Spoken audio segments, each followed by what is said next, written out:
Dunia ini panggung sandiwara. Jadi isinya itu dari dulu ya itu saja. 4 isinya. Yang pertama, penguasa yang otoriter, Fir'aun. Orang kaya yang pelit, jahat, Qarun. Ada orang berilmu tapi tidak punya integritas, namanya Haman. Dan namanya disandingkan dalam Al-Quran, Haman dengan Fir'aun. Inna Fir'auna wa Haman. Fir'aun dan Haman. Ini orang-orang cerdas tapi tidak punya integritas. Dan ada di sana anak muda, pejuang kebenaran yang selalu teraniaya. Namanya Musa. Keempat ini akan selalu ada dalam setiap generasi dan bangsa.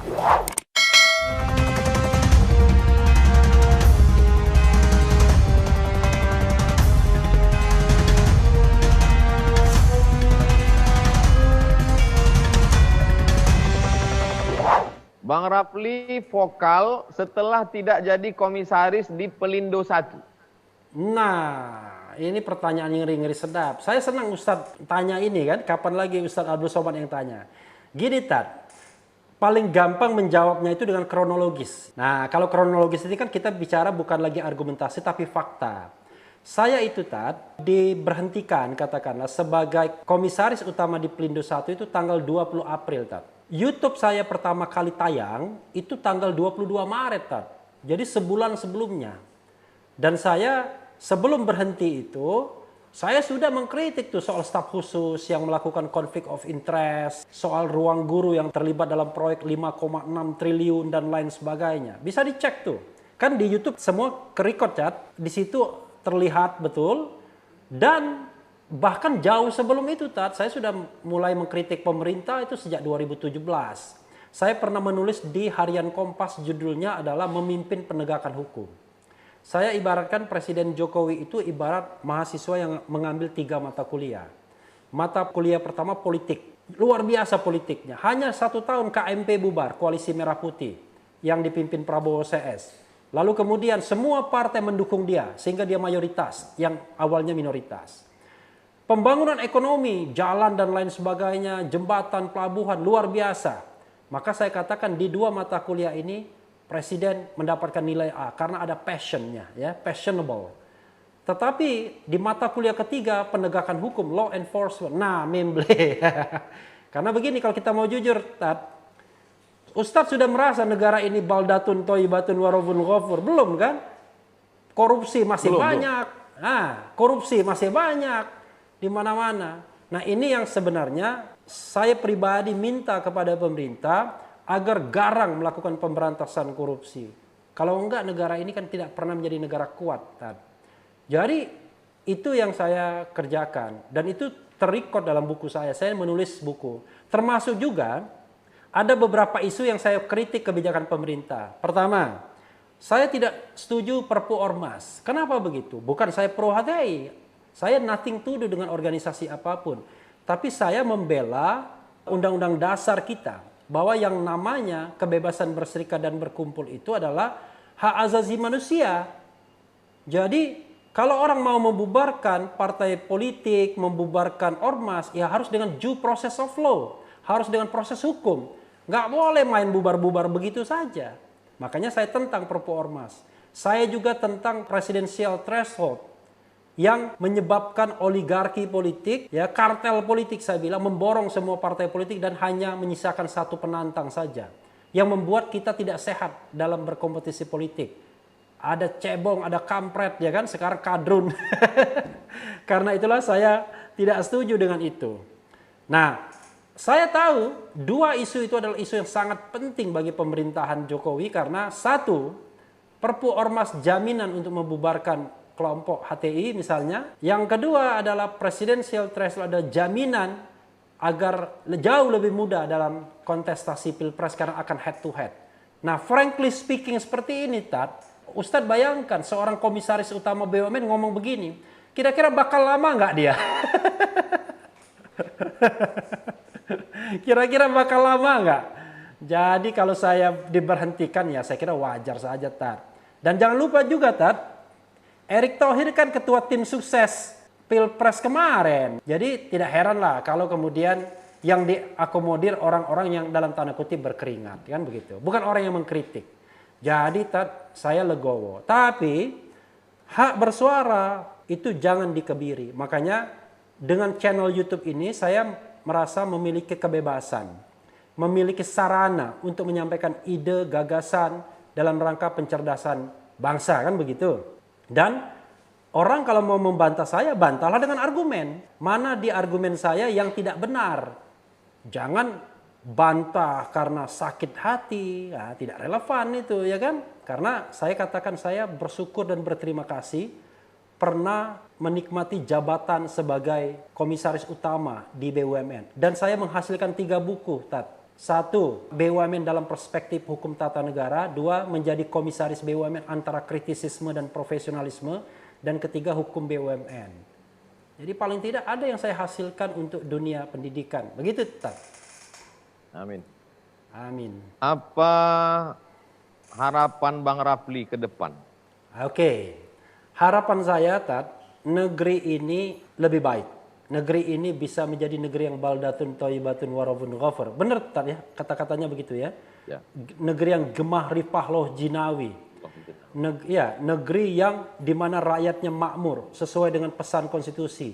Bahwa negara melindungi segenap bangsa, memajukan kesejahteraan umum, mencerdaskan kehidupan bangsa. Dan ikut juga melaksanakan atau berpartisipasi dalam ketertiban atau perdamaian dunia.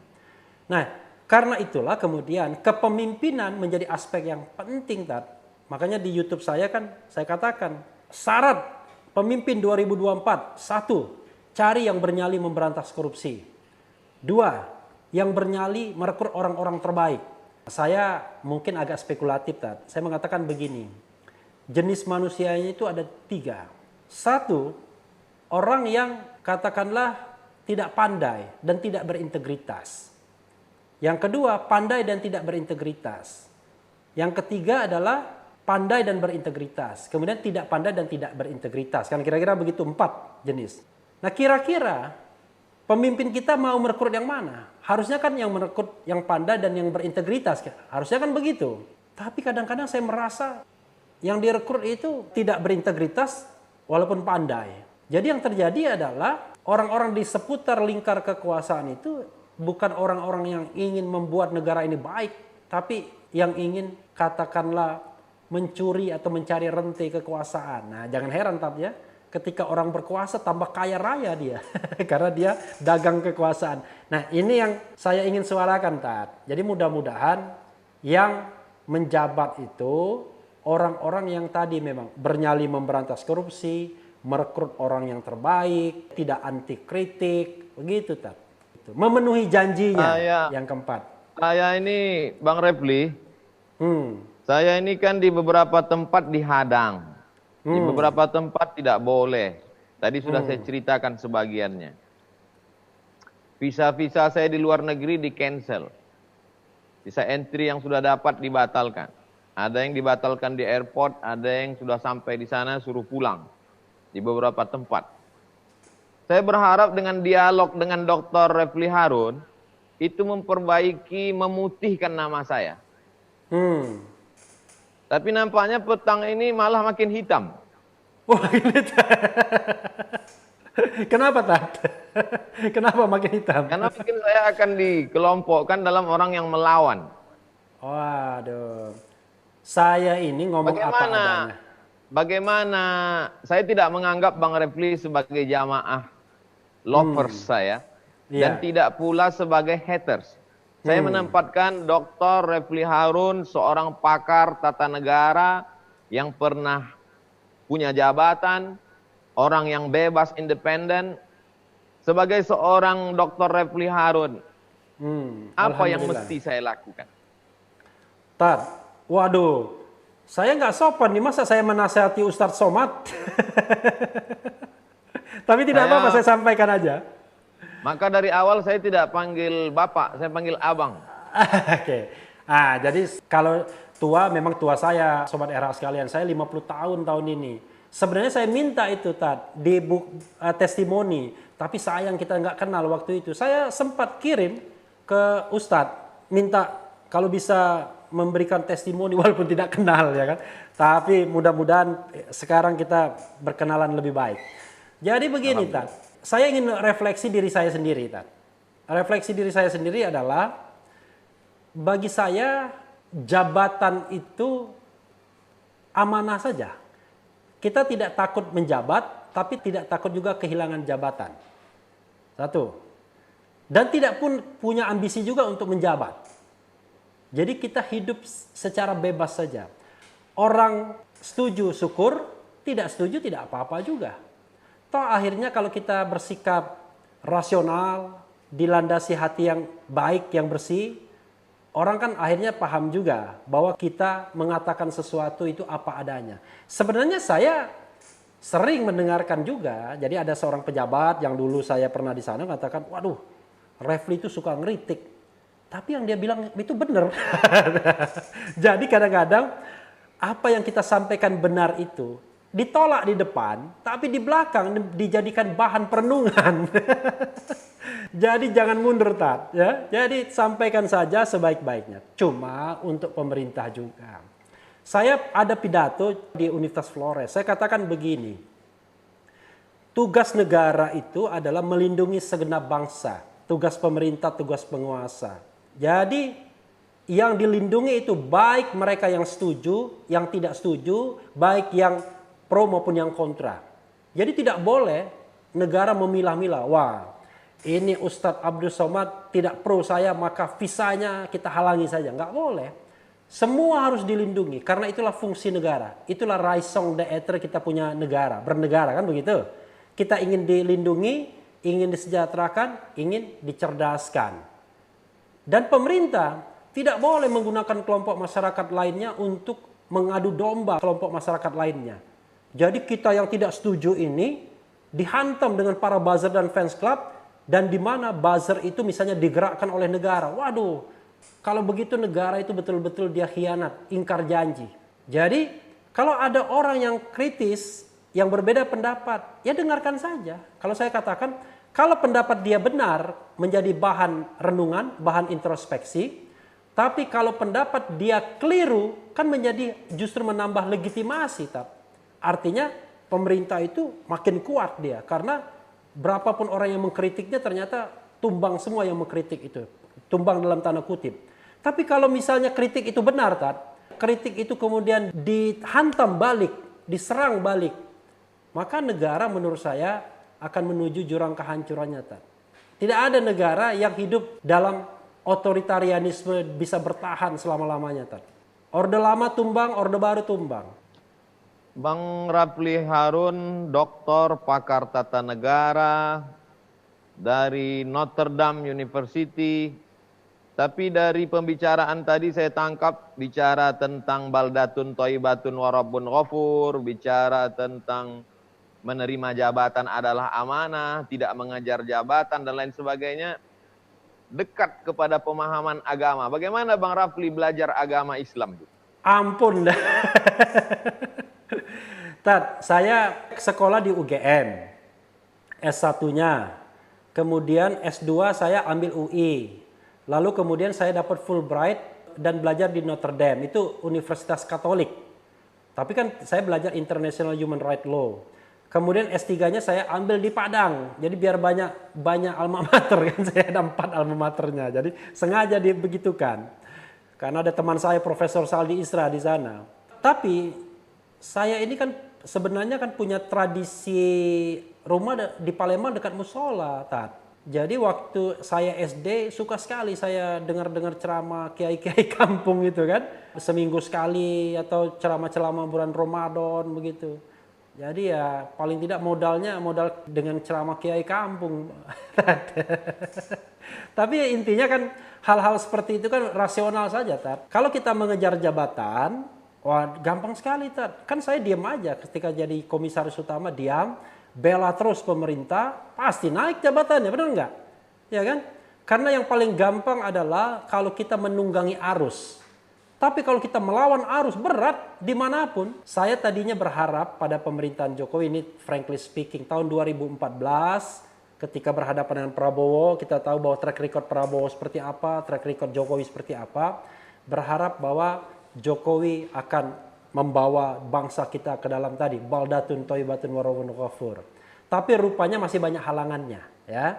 Saya kira bukan karena ketidakmampuan Presiden Jokowi saja, tapi halangannya begitu besar sehingga perlu effort yang lebih besar lagi. Nah, tugas kita mengingatkan bahwa ada tugas besar di depan, yaitu melindungi segenap bangsa, mencerdaskan kehidupan bangsa.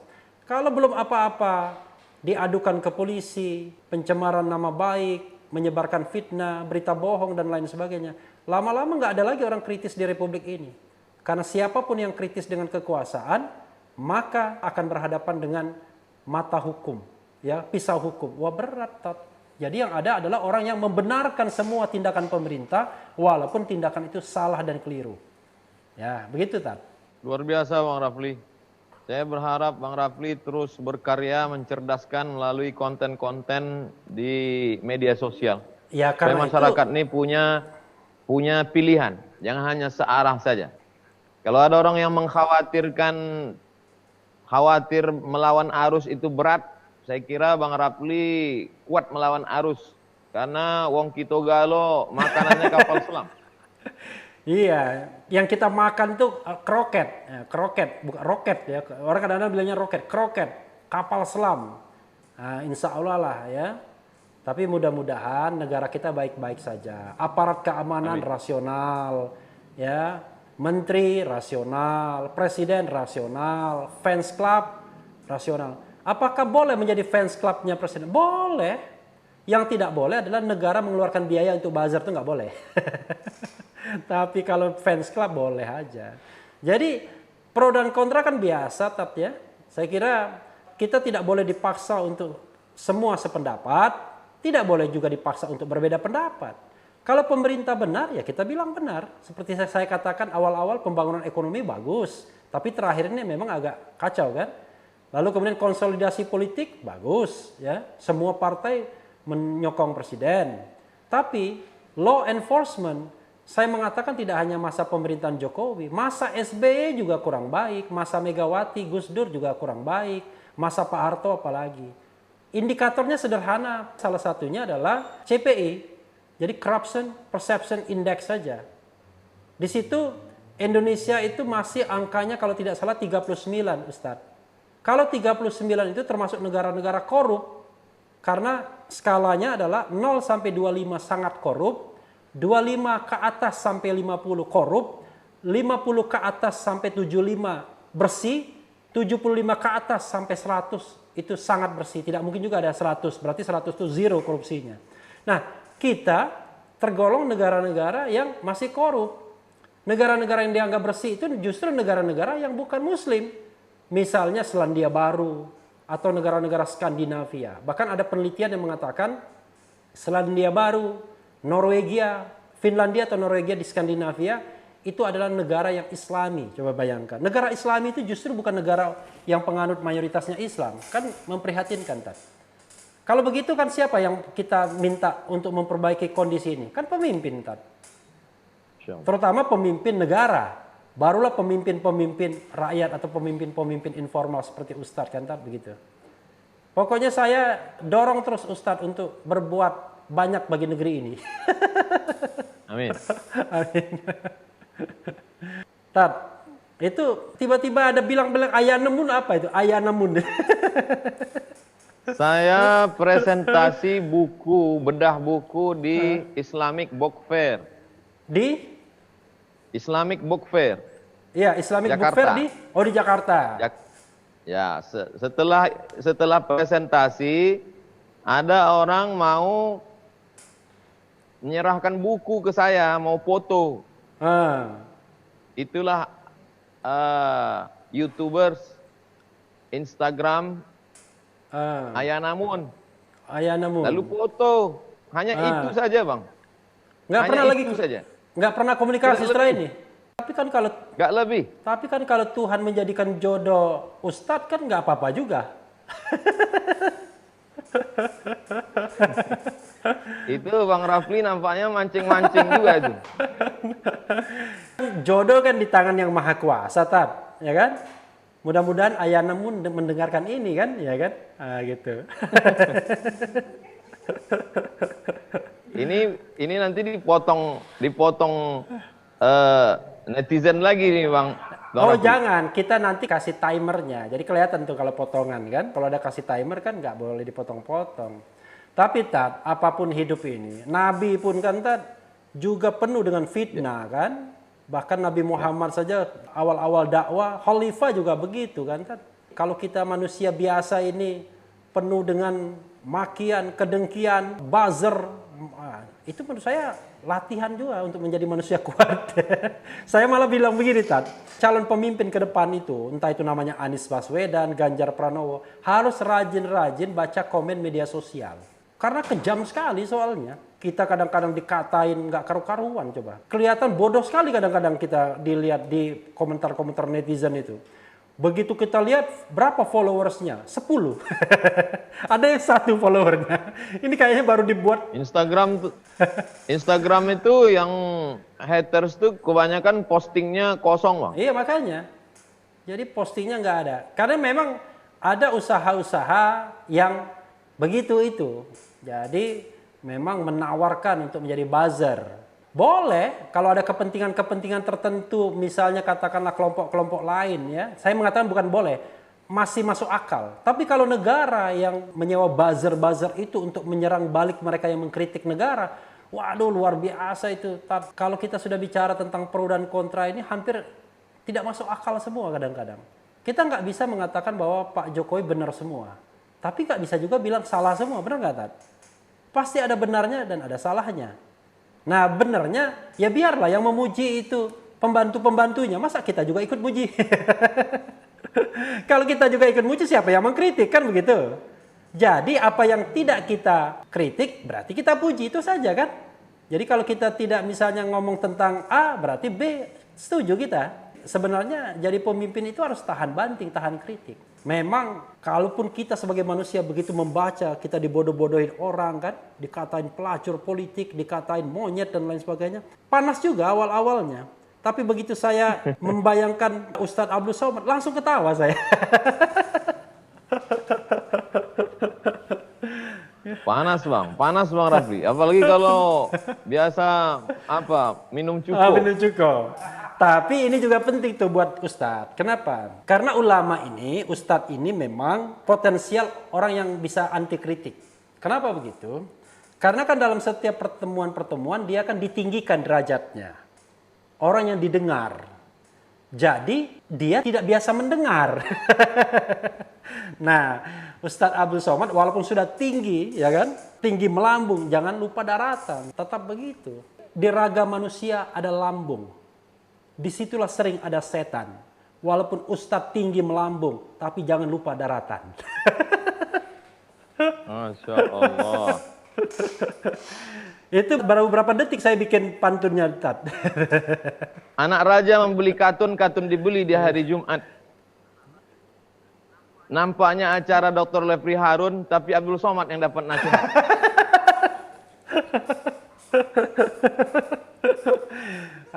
Oke. Saya bisa juga ini. Dulu kampret, sekarang kadrun. dulu kampret, sekarang kadrun, ya kan? Memang Abdul Somad yang untung di acara Refli Harun. Mantap, Pak. Itu pantun-pantun yang harus disusun lagi. Tapi saya bisa susun lagi pantunnya. Terakhir, Tat, mungkin Ustadz ingin memberikan semacam prinsip-prinsip dalam hidup bernegara terutama. Menghadapi kekuasaan, ketika berkuasa dan lain sebagainya. Dan mungkin Ustadz bisa menyampaikan doa, melantunkan doa ya, atau memanjatkan doa. Kalau tidak ada lagi yang ingin didiskusikan dengan saya, Tat. Tapi kalau ingin didiskusikan lagi, wah dengan senang hati, Tat. Jangankan 2 jam, 2 hari 2 malam pun saya layani, Tat. Masya Allah. Dunia ini panggung sandiwara. Lagunya Bang Refli hafal. God bless. Ahmad Albar. Ahmad Albar. Jadi isinya itu dari dulu ya itu saja. 4 isinya. Yang pertama penguasa yang otoriter, Fir'aun. Orang kaya yang pelit, jahat, Qarun. Ada orang berilmu tapi tidak punya integritas, namanya Haman. Dan namanya disandingkan dalam Al-Quran. Haman dengan Fir'aun. Inna Fir'auna wa Haman. Fir'aun dan Haman. Ini orang-orang cerdas tapi tidak punya integritas. Dan ada di sana anak muda, pejuang kebenaran yang selalu teraniaya. Namanya Musa. Keempat ini akan selalu ada dalam setiap generasi dan bangsa. Tinggal kita memilih peran, apakah ingin menjadi Fir'aun, atau ingin menjadi Qarun, atau ingin menjadi Haman, atau ingin menjadi Musa.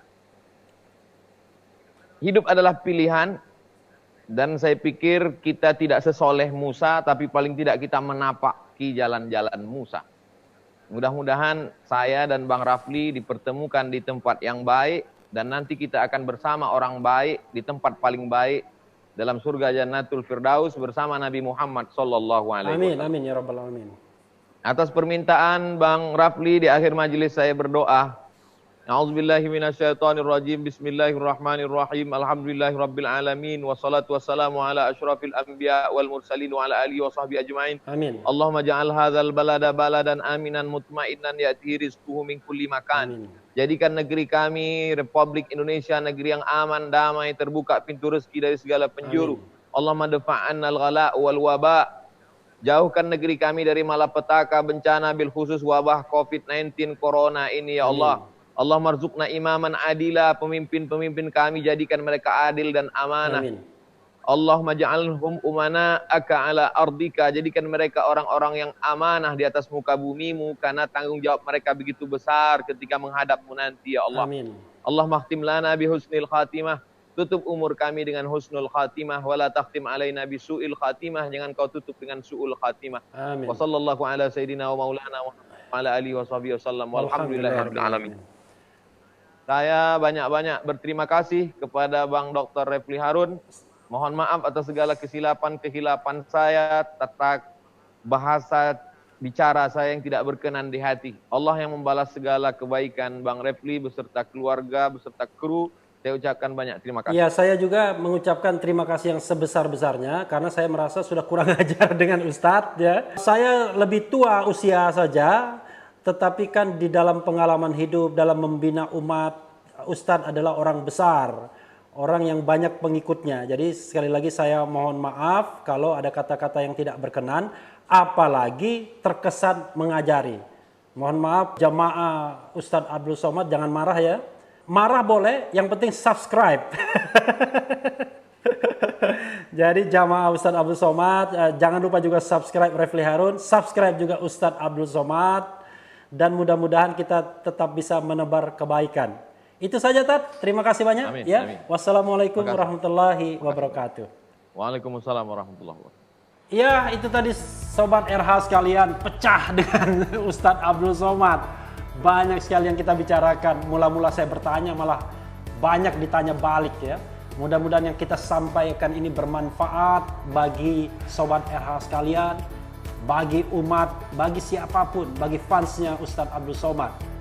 Jadi tidak ada keinginan untuk macam-macam, hanya berkeinginan untuk berpartisipasi dalam pembangunan bangsa, yaitu pencerdasan kehidupan bangsa yang merupakan janji konstitusional kita bernegara. Yang penting tetap di channel ini, karena di channel ini Anda akan ditipu, dirayu, dibaperin, dicecar juga di jalur khusus. Karena channel ini adalah channel yang membenci, mengancam, dan memeras. Jangan lupa subscribe, like, comment, and share. Ciao.